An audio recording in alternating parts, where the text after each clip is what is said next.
आज भारत में conference tourism का भी बहुत पोटेंशियल बन रहा है। दिल्ली में भारत मंडपम और यशोभूमि जैसे वेन्यू इसके बड़े सेंटर बन रहे हैं। भुवनेश्वर में भी बहुत बढ़िया कन्वेंशन सेंटर का लाभ मिल सकता है। इसी से जुड़ा एक और नया सेक्टर कंसर्ट इकोनॉमी का है। जिस देश में म्यूजिक, डांस, स्टोरी टेलिंग की इतनी समृद्ध विरासत है, जहां युवाओं का इतना बड़ा पूल है, जो कंसर्ट्स का बहुत बड़ा कंज्यूमर है, वहां कंसर्ट इकोनॉमी के लिए अनेक संभावनाएं हैं।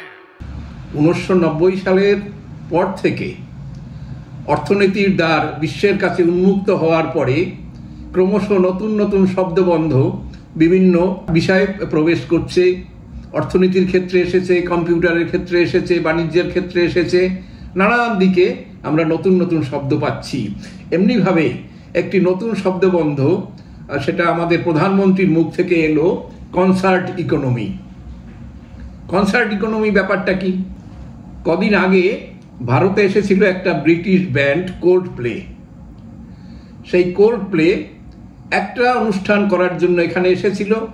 এদেশের শ্রোতাদের আগ্রহে তারা বিভিন্ন শহরে, বড় বড় শহরগুলোতে 5টা প্রোগ্রাম করে এবং সর্বত্র সেই উপচে পড়া ভিড়, শ্রোতার আগ্রহ, উল্লাস, এইসব দেখে আমাদের প্রধানমন্ত্রী তিনি উল্লসিত হয়েছেন। তিনিও দেখলেন যে এই ধরনের অর্থনীতির ক্ষেত্রে এর একটা বড় ভূমিকা আছে। ভারতের লোকেরা সংস্কৃতিবান, তারা নানার ক্ষেত্রে গান বাজনা এর উপরে দেশি এবং বিদেশি সমস্ত বিষয়ের উপরে এরা আগ্রহ প্রকাশ করে। অর্থাৎ এখানে শিল্পকলার সমস্ত ক্ষেত্রের জন্য ভারতবাসীর প্রচুর আগ্রহ রয়েছে। যেমন তারা ভারতের ক্লাসিক্যাল মিউজিকের উপরে তাদের আগ্রহ, তেমনি আধুনিক গান, রক মিউজিক থেকে শুরু করে এই ধরনের যে ব্যান্ডগুলো রয়েছে তার প্রতিও তারা সমান আগ্রহী। এই বিখ্যাত ব্যান্ড, যার মূল শিল্পী হলেন ক্রিস মার্টিন, তিনি এই ভারতের শ্রোতাদের আগ্রহ দেখে তিনিও উল্লসিত হন, তিনি মুগ্ধ হন। তিনি এদেশের ভাষায় বিভিন্ন জায়গায় কিছুটা পরিমাণ মারাঠি, হিন্দি এবং গুজরাটি ভাষার কিছু কিছু শব্দ ব্যবহার করেছেন। তো জানেন যে বিখ্যাত ধরনের লোকেরা যারা এই যে দেশে যায়, বা এমনকি আমাদের ভারতীয় শিল্পীরাও যখন কোনো বিশেষ প্রদেশে গিয়া তারা সেখানে গান শোনান, সেখানে বক্তৃতা করেন, তখন সেই রাজ্যের ভাষা সেটা তারা অল্প হলেও 2-1টা শব্দ ব্যবহার করেন। আমরা আমাদের নেতাদের কাছেও দেখেছি, যেমন নরেন্দ্র মোদী যখন পশ্চিমবঙ্গে আসেন, প্রথম 1-8টা সেন্টেন্স তিনি এদেশের ভাষায় বলার চেষ্টা করেন। যখন বিদেশে যান সেখানেও তিনি কিছু পরিমাণ সেই দেশের শব্দ ব্যবহার করে শ্রোতার মন নিজের দিকে আকৃষ্ট করেন। তো সেই ক্রিস মার্টিন তিনিও সেই কাজটি করেছেন।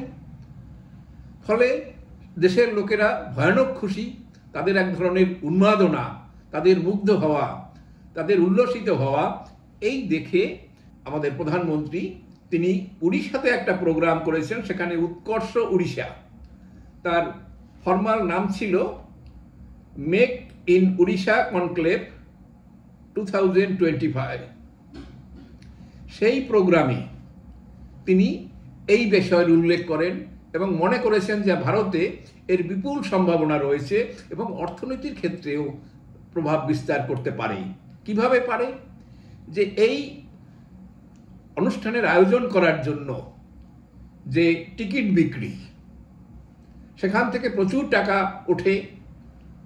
দ্বিতীয়ত হোটেল ব্যবসা, রেস্টুরেন্ট ব্যবসা, পরিবহনের কাজকর্ম, নানান ক্ষেত্রে একটা ভয়ানক বড় রকমের ইকোনমিক অ্যাক্টিভিটিস সেখানে হয়।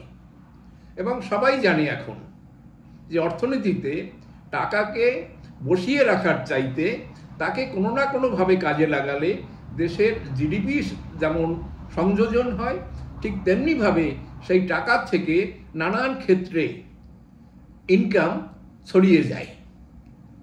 অর্থাৎ তাহলে এই যে অনুষ্ঠান, এই অনুষ্ঠানে শুধু খরচের দিকটা দেখার কথা নয়, বিদেশি শিল্পীকে টাকা দেওয়ার দিকটা দেখার কথা নয়, সামগ্রিকভাবে এর যে ক্রিয়াকাণ্ড, তার সাথে যে অর্থনীতি জড়িত, একেই তিনি নাম দিয়েছেন কনসার্ট ইকোনমি, এবং চাইছেন যে এরকম বড় বড় শিল্পীরা, বড় বড় ব্যান্ড এরা বিদেশ থেকে আসুক, আমাদের দেশের যারা তারাও সেখানে অনুষ্ঠান করুক। এর ফলে আমাদের একটা অর্থনীতিতে বাড়তি সংযোজন হবে, যেটা দেশের অর্থনীতির পক্ষে ভালো।